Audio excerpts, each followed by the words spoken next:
नमस्कार। आप देख रहे हैं धाकड़ है हरियाणा और धाकड़ है हरियाणा की टीम आज पहुंची है बरवाड़ा और आप देख रहे हैं सोनालिका ट्रैक्टर एजेंसी के ऊपर राज रतन फिल्म प्रोडक्शन एवं रिकॉर्डिंग स्टूडियो है। आज वहां चलते हैं ऊपर। आप देख सकते हैं ये जीना ऊपर चढ़ता है और सामने लता मंगेशकर का जीने के बिल्कुल ठीक सामने लता मंगेशकर जी का लगा रखा है बोर्ड। साथ में यहाँ पर सभी वाद्य यंत्र भी सिखाए जाते हैं, बहुत बड़ी बात है। और यहाँ पर देखते हैं मास्टर कुलदीप सरवा जी और संदीप ब्राड़ जी, देखते हैं मिलेंगे या नहीं। उनसे आज एक मुलाकात भी करेंगे, बातचीत भी करेंगे। ये देखो बड़ा शानदार स्टूडियो इन्होंने बनाया हुआ है, आप देख सकते हैं। ये जो सिंगर हैं उनके लिए ये रूम है, इस रूम से वो सिंगर गाते हैं। और ये अंदर रिकॉर्डिस्ट रूम है, ये कंप्यूटर लगा हुआ है। और भाई हमारी मुलाकात भी हो गई है और अब आप लोगों को ये स्टूडियो दिखाने के बाद मुलाकात भी करवाएंगे। आप देख सकते हो कितने अवार्ड इनको सम्मानित किया गया है। और ये अभी हाल ही में भिवानी में सम्मानित किया गया था उनको, वो अवार्ड संदीप जी दिखा रहे हैं। आप देख सकते हैं अनेक वाद्य यंत्र भी यहाँ पर रखे हैं, और क्योंकि वाद्य यंत्र सिखाते भी हैं तो आप देख सकते हैं। और अब अंदर चलते हैं और मुलाकात करते हैं। चलिए मेरे साथ अंदर। राज रत्न रिकॉर्डिंग स्टूडियो एवं फिल्म प्रोडक्शन। नमस्कार, मैं वेद प्रकाश कैमरामैन जया के साथ आप सभी का धाकड़ है हरियाणा में स्वागत है। और आज हम पहुंचे हैं बरवाड़ा, और बरवाड़ा में आज आपको एक फेमस हस्ती से मुलाकात करवाएंगे जो आज किसी परिचय की मोहताज नहीं है। और उन हस्ती का नाम है मास्टर कुलदीप सरोहा जी। कुलदीप सरोहा जी, स्वागत है आपका धाकड़ हरियाणा में। जी थैंक यू भारती जी, आपका भी वेलकम है। राजरत्न फिल्म प्रोडक्शन में आप लोग आए हो। धाकड़ है हरियाणा पूरी टीम को मैं साधुवाद देता हूँ और लॉडी की आपको मंगल कामनाएं देता हूँ। सर, आपने अपना बिजी शेड्यूल निकाल के हमारे राजरत्न फिल्म प्रोडक्शन में आप आए। धन्यवाद सर। आज सर को बधाई देते हैं कि उन्होंने अपने नए साल पर नई शुरुआत की है, राज रत्न फिल्म प्रोडक्शन और राज रत्न रिकॉर्डिंग स्टूडियो। सर आपको बहुत बहुत बधाई। जी धन्यवाद भारती जी, बहुत बहुत धन्यवाद सर। सर आपने ये स्टूडियो पहली बार किया है? सर ये मेरा तीसरा स्टूडियो बरवाला में। इससे पहले सपना स्टूडियो 2 रिकॉर्डिंग स्टूडियो था, उसके पहले फिर राजरत्न, अभी राजरत्न फिल्म प्रोडक्शन। तो सर क्या संदेश देना चाहते हैं आप नए नए जो आपने काम शुरू किया है, जो नए कलाकार हैं उनको नए संदेश के साथ? बिल्कुल सर, हमने ये 1 जनवरी 2022 को हमने इसका शुरुआत किया राजरत्न फिल्म प्रोडक्शन का। और हम युवाओं को संदेश देना चाहते हैं, जो भी उभरते कलाकार हैं वो हमसे संपर्क करें और हम उन लोगों की प्रतिभा को देख के यहाँ पे हम मौका देंगे और हमारे लायक जो भी सेवा होगी हम उनको आगे बढ़ाने का काम करेंगे। बहुत बहुत बधाई हो सर। सर मैं जानना चाहूँगा आप इस लाइन में किस प्रकार से आए, कैसे आपकी शुरुआत हुई? जी बिल्कुल सर, मैं बचपन से जब मैं स्कूल में जाता था, पहली क्लास में, दूसरे में हुआ, तीसरे में हुआ, तो तब मुझे मेरे गुरुजी मास्टर रामलाल मौर्य जी मिले, जिन्होंने मेरे अंदर प्रतिभा को देखा सर ने और मुझे मौका दिया बाल सभा के अंदर। और मैंने बाल सभा में गाना शुरू किया। और मैं सबसे पहले मेरे गुरु मास्टर रामलाल मौर्य जी का मैं बहुत बहुत धन्यवाद करता हूँ, जिनकी आज बदौलत के सर प्रोजेक्ट पे काम किया मैंने। और आज सर के गुरुजी के आशीर्वाद से मैं यहाँ तक पहुँचा हूँ। सर मैंने बचपन में शुरुआत की थी तीसरी चौथी क्लास से, उस दिन से लेकर आज तक हम कॉलेज लेवल पे, स्कूल लेवल पे, यूनिवर्सिटी लेवल पे हमने अच्छे अच्छे कार्यक्रम किए सर आपने जब शुरुआत की, आप तीसरी चौथी कक्षा में थे, तो आपने कोई कविता गाई या कौन सा गीत आपने गाया था?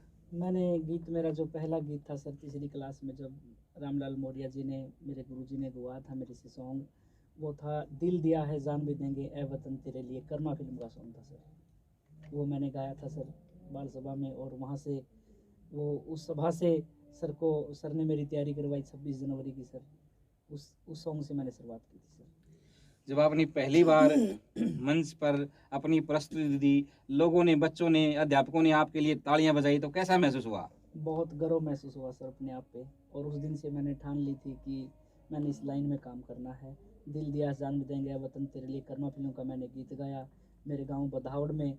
मेरे बधावड़ वासियों ने और मेरे गुरुजी मास्टर रामलाल मौर्य जी ने, सभी ने बहुत आशीर्वाद दिया कि बेटा आप बहुत ऊंचे लेवल पे जाओगे, अगर इस तरह से आप गा रहे और अच्छी तैयारी करोगे तो वो दिन दूर नहीं है जिस दिन आप बॉम्बे में नहीं पाओगे। आपकी शुरुआत कर्मा फिल्म के इस गीत से हुई, तो फिल्मों के अलावा आपने और जो सोशल मूवमेंट के भी कोई गीत गाए हैं? बिल्कुल सर, इनके अलावा सर मैंने बाबा साहब डॉक्टर भीमराव अंबेडकर जी पे बेटे संदीप बराड़ ने काफ़ी सॉन्ग लिखे सर, सैकड़ों सॉन्ग उन्होंने लिखे और मैंने सैकड़ों सॉन्ग अपनी आवाज़ में बाबा साहब डॉक्टर भीमराव अंबेडकर जी पे मैंने काफ़ी सॉन्ग गाए सर मैंने। बाबा साहब पर आपका पहला गीत कौन सा था? बिल्कुल सर, 2012 में मेरा पहला सॉन्ग आया था सर, बाबा भीमराव तेरी जान जगत कहानी ने, आज़ाद गलारे आथम कदे तरसिया कर दे पानी ने। ये मेरा भांजा है संदीप किरोड़ी ने ये इस सॉन्ग को राइट किया था और मैंने गाने का काम किया था सर। इस गीत को सर थोड़ा काफी फेमस गीत हुआ था ये, एक बार थोड़ा आप गुनगुनाएं इसको, 2 लाइन। तेरी जय हो बाबा साहब, तेरी जय हो बाबा साहब, संविधान के निर्माता, संविधान के निर्माता, बाबा भीमराव तेरी जान जगत कहानी ने, बाबा भीमराव तेरी जान जगत कहानी ने, आज हाथ घला रे हाथा में कदे तरस्या कर दे पानी ने। ओ आज हाथ घला रे हाथा में कदे तरस्या कर दे पानी ने। तेरी जय हो बाबा साहब, तेरी जय हो बाबा साहब, संविधान के निर्माता, संविधान के निर्माता। ये मेरा पहला सॉन्ग था सर।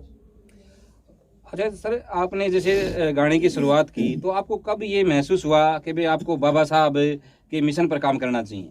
बिल्कुल सर, सर जैसे जैसे हम कलाकारी लेवल में 5वीं से 10वीं में, 10वीं से 12वीं में, 12वीं से BA, MA, MSc, B.Ed, sir जैसे जैसे हम आगे बढ़ते गए तो हमें आप जैसे बुद्धिजीवी साथी मिले सर, जिन्होंने हमें मिशन मोमेंट के बारे में बताया, हमारे महापुरुषों के बारे में बताया।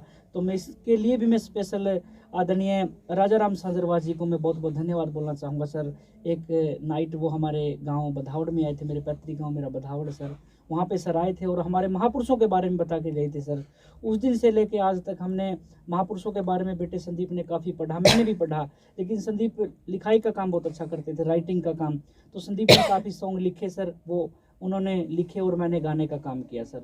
और मैं चाहूँगा संदीप बराड़ को भी सर आप इस इंटरव्यू में ज़रूर उनको लोगों के सामने लेके आए भारती जी। जरूर, मैं निवेदन करूंगा संदीप जी वो भी हमारे साथ में आए। संदीप जी, स्वागत है आपका धाकड़ हरियाणा में। बहुत बहुत धन्यवाद आपका, पूरी टीम का आपका स्वागत है धाकड़ हरियाणा का, हमारे राजा तनु संगीत इस परिवार में। धन्यवाद। तो सर राजा राम सांजरवास जी का आपने जिक्र किया, तो राजा राम सांजरवास जी के भी काफ़ी गीत बड़े फेमस हुए, तो उनका कोई फेमस गीत आपकी दिमाग में हो, आपकी जुबान पे हो तो बताना। बिल्कुल भारती जी, मैं बताना चाहूँगा राजा राम सांजरवास जी का सॉन्ग मेरे गांव में जो आए थे, उन्होंने वो सॉन्ग के बोल मैं आपको बताना चाहूँगा सर। वो सॉन्ग भी पूरे हरियाणा में बहुत, हरियाणा ने उत्तरी भारत में गाया था सर वो सॉन्ग, और उसके मैं लाइनें मैं आपको बताऊँगा। ओ भाई पैंट कोट और नोट वोट का, जिसने हक दिलवाया रे फिर भी भीम क्यों ना याद आया, आया रे आया फिर भी भीम क्यों ना याद आया। ओ भाई पैंट कोट और नोट वोट का, पैंट कोट और नोट वोट का, जिसने हक दिलवाया रे फिर भी भीम क्यों ना याद आया, आया रे आया फिर भी भीम क्यों ना याद आया। इस सॉन्ग से सर राजा राम सांजरवास जी के द्वारा लिखा गया गीत था सर, और मैंने गुनगुनाने का काम किया सर। इस सॉन्ग से हम बहुत काफ़ी प्रभावित हुए, राजा राम जी के विचारों से हम प्रभावित हुए, तो तब से सर हम मिशन मोमेंट में लगे थे सर।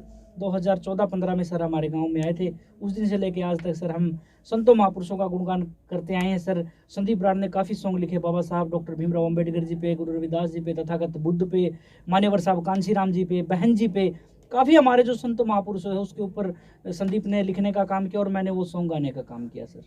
अच्छा जी, आपका जो गाया हुआ कोई फेमस, सबसे ज़्यादा फेमस हुआ वो गीत कौन सा रहेगा? फेमस सॉन्ग, पहला सॉन्ग तो मेरा आज हाथ गलहरिया थम कर दे तरसिया कर दे पानी ने। उसके बाद संदीप बराड़ का सॉन्ग आया था मनुवाद ने छोड़ के चलो चलो बुद्ध की ओर, एक सॉन्ग था तथागत बुद्ध पे, वो सॉन्ग। दो लाइनें उनकी भी। मेरे देश के मूल निवासी, मेरे देश के मूल निवासी, करो बात पे गौर रे। मेरे देश के मूल निवासी, मेरे देश के मूल निवासी, करो बात पे गौर रे। छोड़ के सारे मनुवाद ने चलो बुद्ध की ओर रे, छोड़ के सारे मनुवाद ने चलो बुद्ध की ओर रे।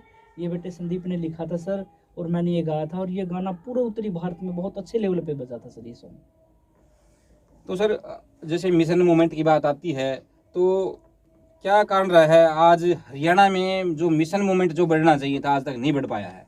बिल्कुल सर, मैं बताना चाहूँगा सर, जब हम लगे थे सर उस समय हमारा जो मिशन मोमेंट था वो सर पीक पे था भारती जी, और बहुत पूरे हरियाणा के अंदर चारों तरफ एक मोमेंट चला हुआ था, एक नाम चला हुआ था कि एक श्याम बाबा साहब डॉक्टर भीमराव अम्बेडकर जी के नाम। तो सर हम काफ़ी जगह पे गए थे। उसके बाद सर पता नहीं अचानक क्या ऐसा हुआ, थोड़ा थोड़ा कम हुआ।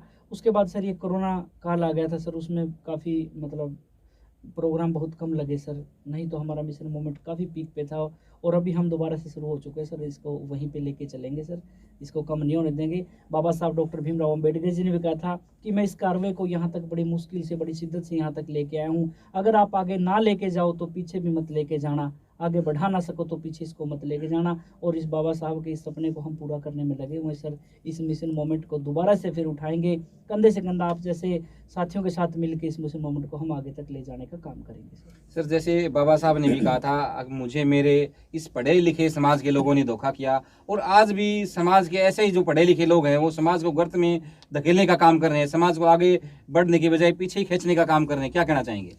जी भारती जी, बिल्कुल भारती जी, मैं आपको बताना चाहूँगा, कुछ है साथी जो पर्दे के पीछे काम करते हैं, कुछ हमारे साथी है बामसेफ के हैं जो फ्रंट पे आगे बाबा साहब के मिशन मोमेंट को आगे तक लेके जाते हैं। बाबा साहब ने बिल्कुल कहा था कि मुझे मेरे पढ़े लिखे समाज ने धोखा दिया, लेकिन सर हाँ, इस बात को मैं मानता हूँ, बाबा साहब ने रोते हुए कहा था सर, लेकिन हम इस सपने को, बाबा साहब ने जो कहा था सर, चलो उन्होंने कहा था बाबा साहब ने कि हम पढ़े लिखे समाज ने हमें धोखा दिया, लेकिन अब हम ना उन पढ़े लिखे समाज के साथियों के बीच में जा कर के बाबा साहब के बारे में हम बताने जा रहे हैं। रातों को कैडर कैंप लगाते हैं सर, हम जाते हैं, लोगों को समझाने का काम करते हैं। अब लोग फ्रंट पे भी आके सर कार्य कर रहे हैं, बाबा साहब के मिशन मोमेंट को आगे लेके जाने का काम कर रहे हैं।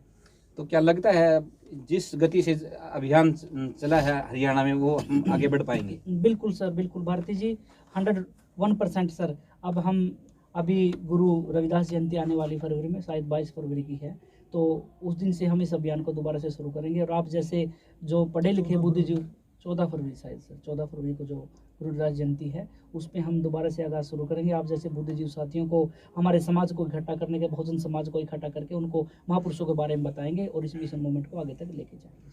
जैसे अभी बात करते हैं, आपने कहा अभी कोरोना काल आया, कोरोना काल में जो संगीत के जो लोग थे, संगीत के क्षेत्र के जो लोग थे, जो कलाकार थे, जो गाने बजाने का काम करते थे, तो उनकी रोजी रोटी खत्म हो गई, क्योंकि उनका जो मुख्य जो आय का जो साधन था वो यही था, और ये कोरोना में खत्म हो गया, लेकिन सरकार ने इस ओर कोई ध्यान नहीं दिया, क्या कहना चाहेंगे?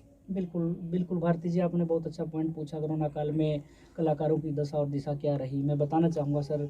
मैं भी एक कलाकार हूँ और सर साथ में एक छोटा सा गवर्नमेंट सर्वेंट भी हूँ सर। मेरी पोस्टिंग गवर्नमेंट हाई स्कूल की रोडी में एज ए लैब अटेंडेंट है सर, मैं वहाँ पे अपनी सेवाएं दे रहा हूँ। मुझे भी ये फेस हुई थी प्रॉब्लम, लेकिन कोरोना काल में सर जो हमारे संगीतकार, कलाकार, बजाने वाले जो म्यूजिशियन साथी थे सर, हमने सब ने मिल के साथी, कुछ साथियों की हमने हेल्प भी की थी सर, कि जो साथी हमको प्रोग्राम नहीं लग रहा है तो हम एक बार अपने लेवल पे इंडिविजुअल हम अपने लेवल पे उनके साथियों की हेल्प करें। लेकिन मैं मतलब ओपनली बोल नहीं सकता सर, हमारे ही साथी थे वो। और आगे हमने कहा था कि कोई बात नहीं, अभी ये कोरोना काल है, जब अच्छे आ जाएंगे तो हम कंधे से कंधा मिला के फिर से मिल के काम करेंगे सर।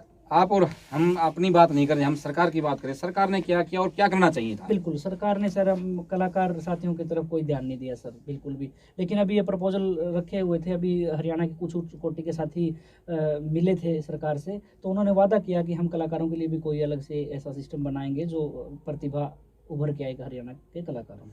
जैसे हरियाणा में हरियाणा सरकार ने कागजों में तो फिल्म नीति बनाई है, क्या वो कारगर साबित हो पाई है?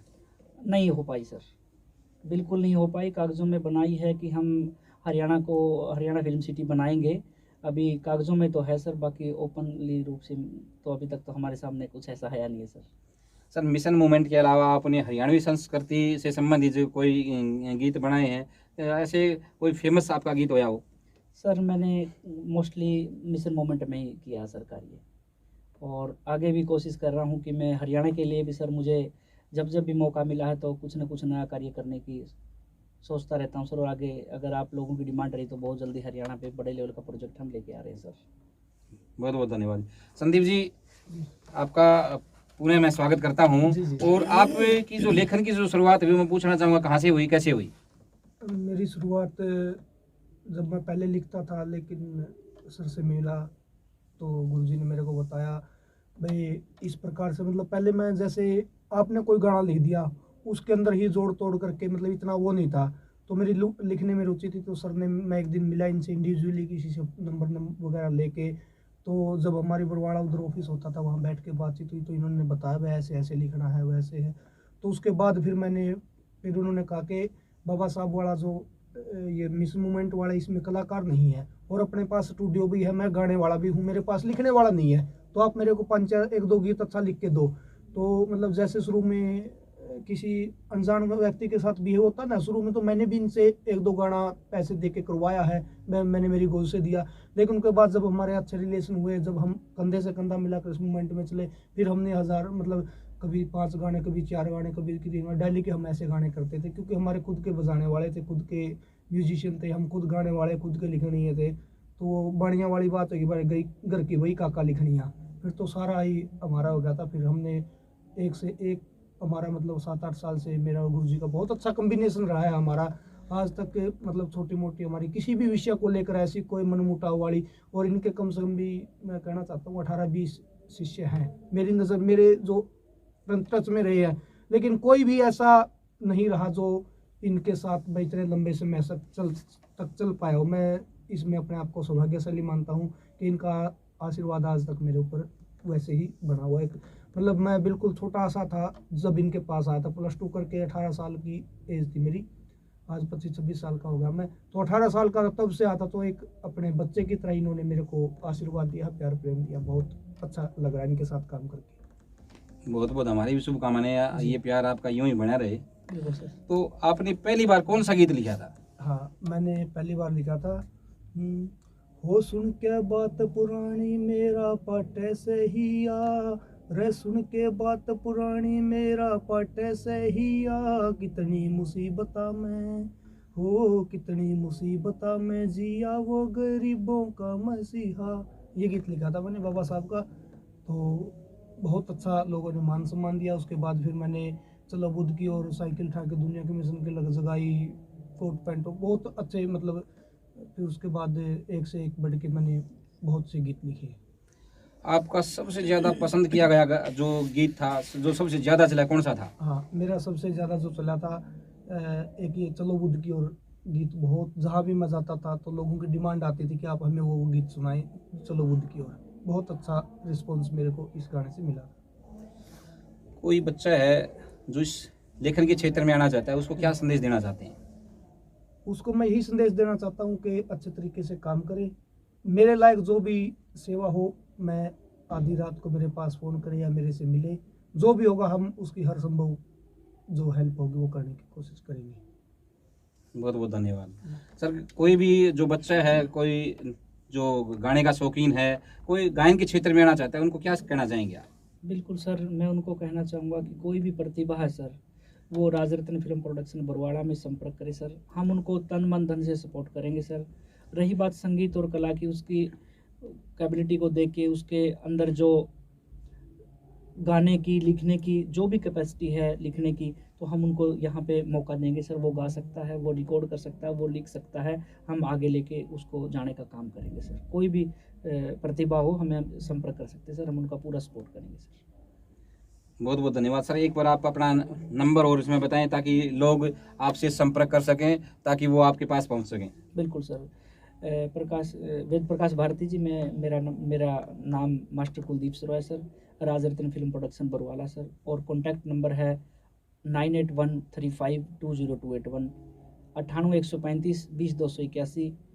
24 घंटे सर कोई भी साथी हमसे संपर्क कर सकता है, हम उनको हेल्प करने के लिए तैयार है। म्यूजिक से रिलेटेड कोई भी प्रॉब्लम्स है, कोई साथी आगे बढ़ना चाहता है, हम दिल से उसका साथ देंगे सर। एक बार सर एड्रेस और बताइए, कोई साथी कई बार क्या होता है मोबाइल नहीं मिल पाता है, तो अगर एड्रेस पता हो तो एड्रेस से वो पहुंच जाता है, तो एड्रेस एक बार और बताएं।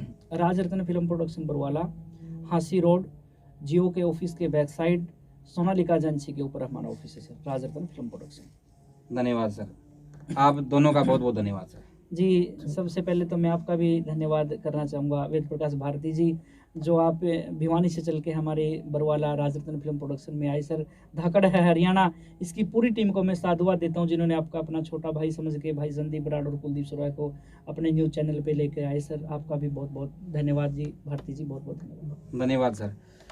ये थे हमारे साथ मास्टर कुलदीप सरोहा जी और संदीप बराड़ जी। तो संदीप बराड़ जी और कुलदीप सरोहा जी जो नई प्रतिभा है उनको तराशने का काम करेंगे। डिस्क्रिप्शन में भी हम उनका नंबर देंगे और सर ने अपना नंबर और एड्रेस भी बता दिया है। मैं सहयोगी राकेश पायलट और जया के साथ वेद प्रकाश, धाकड़ है हरियाणा।